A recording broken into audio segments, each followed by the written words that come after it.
Mbiyen mun ndik besek, bitong ora bagus. Kayak ngitong bitong mono lelah. Bitong. Duh, laluang 100.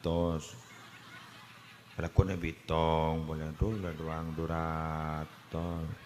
Ada bitong boleh laluang 200. Ngok merongok jadi. Iya. Wangi dinggaper dari tetangga, cok banyak tuyul.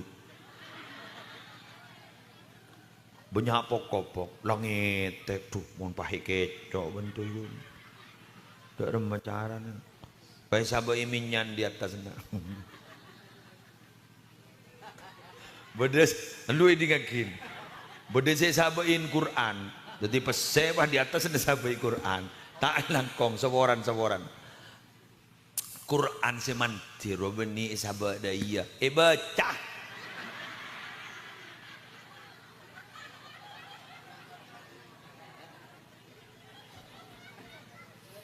Tunggu lagi ke besek baca deh baca baca tunggu lagi ke besek selor beduyul terus ketosnya ternyata itu beli rokok bilakin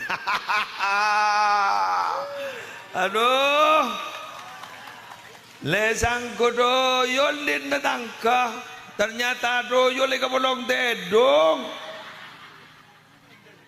bener itu. Ternyata aduh ya lega bolong dedong. Aduh, makele tonggona Quran telok. Allah, ini kegawagi. Mangkan di masyarakat ini rata-rata sekut gelu abak ni suuzon ka orang ro.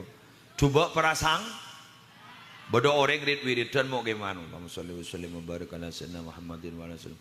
Allahumma sholli wa sallim wa barik. Elerek bener. Sing nyeher engkau orang baca sholawat orang baca sholawat baik curiga nyeher ya Allah lepan-lepan aku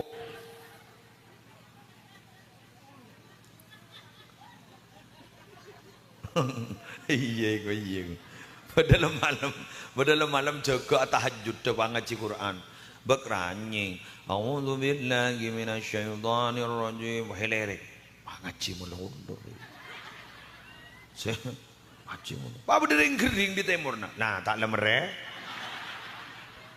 ambuy jak suudonan ka orang aro ngaji ruah biar salah tak teman ngaji biar aduh ya Allah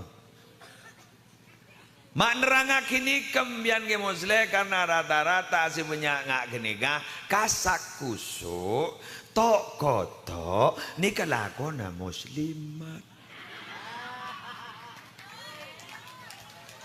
pola marina keluar pas beres laku ngak ngojak boleh Arab batan malam mataun deko bawa ada siapa gel cari ngongguan riai gua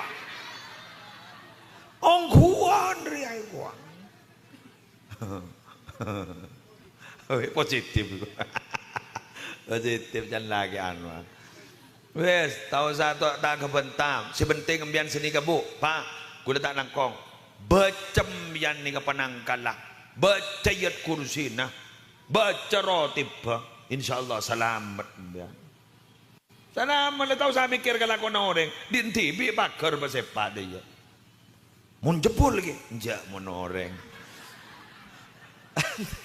area urusan Allah pak bu biar makin sudah tahu lah mun jebol lagi